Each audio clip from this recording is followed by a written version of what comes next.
Okay, students, now we will discuss this topic, explanation of bending of light when it travels from one medium to another medium. Here we will discuss the meaning of this line.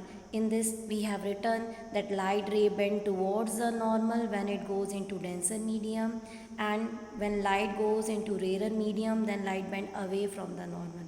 How it will occur, this meaning will be clear in this topic.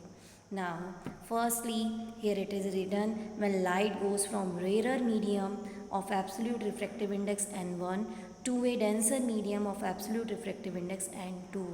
यहाँ पर हमारे पास जो first case है, हमने first case में लिया कि light जो है वो रेरर मीडियम से डेंसर मीडियम में जा रही है.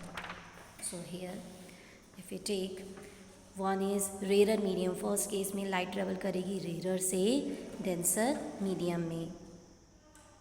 From rarer to denser medium, rarer medium का रिफ्रैक्टिव इंडेक्स हमने लिया n1 और डेंसर मीडियम का रिफ्रैक्टिव इंडेक्स हमने लिया n2. As we have discuss कि डेंसर मीडियम वो मीडियम होता है जिसका रिफ्रैक्टिव इंडेक्स ज़्यादा हो, that means n2 is greater then n1.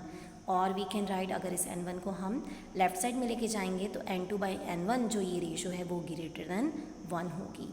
So here I have just draw a diagram कि that light this incident ray, ये जो रे मैंने बनाई है ये रे इंडिकेट कर रही है incident ray, and ray is going from rarer to denser medium. This is a normal line जो सरफेस पे बनाई है. ये जो एंगल बन रहा है इंसिडेंट रे और नॉर्मल के बीच में एंगल आई है, this is angle I here. Now according to Snell's law, sine I upon में साइन आर. आर अभी मैंने यहाँ पर नहीं बनाया बिकॉज वी विल लर्न कि आर अब क्या बनेगा. तो sine I by sine R जो है वो किसके इक्वल होगा.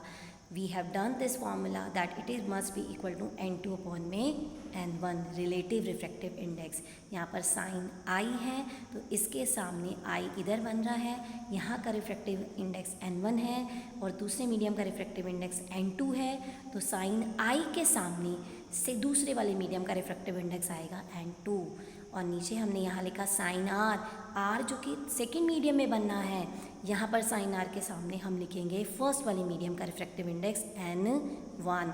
n2/n1 हमने देखा ग्रेटर देन 1 है, तो sine I by sine R is also greater than 1, means sine I is greater than sine R. क्योंकि साइन आर को अगर हम यहाँ लेके जाएंगे न्यूमिनेटर बड़ा होगा, डिनोमिनेटर छोटा होगा, तभी ये रेशो ग्रेटर देन 1 आ रही है.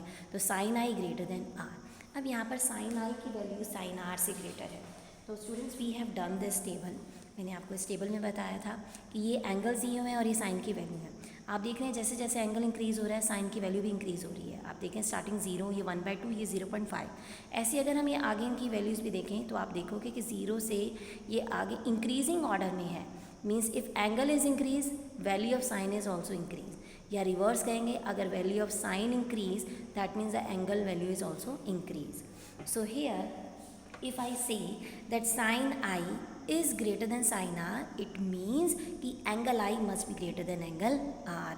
So or we can write that angle R is less than I.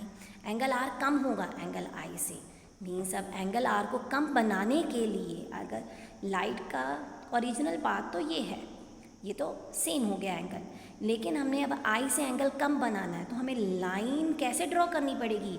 हमें लाइन ऐसे ड्रॉ करनी पड़ेगी कि एंगल यहाँ जो एंगल है वो इस आई से कम बने. मीन्स आर जो होगा वो डेफिनेटली यहाँ पर डिक्रीज होगा. Angle R will decrease here, it means light will bend towards the normal. तो स्टूडेंट्स हमने ये पहली फर्स्ट लाइन जो है यहाँ पर एक्सप्लेन कर दी कि जब लाइट जो है रेरर से डेंसर मीडियम में जाती है तो रे जो है, लाइट रे जो है वो नॉर्मल की तरफ बेंड होगी.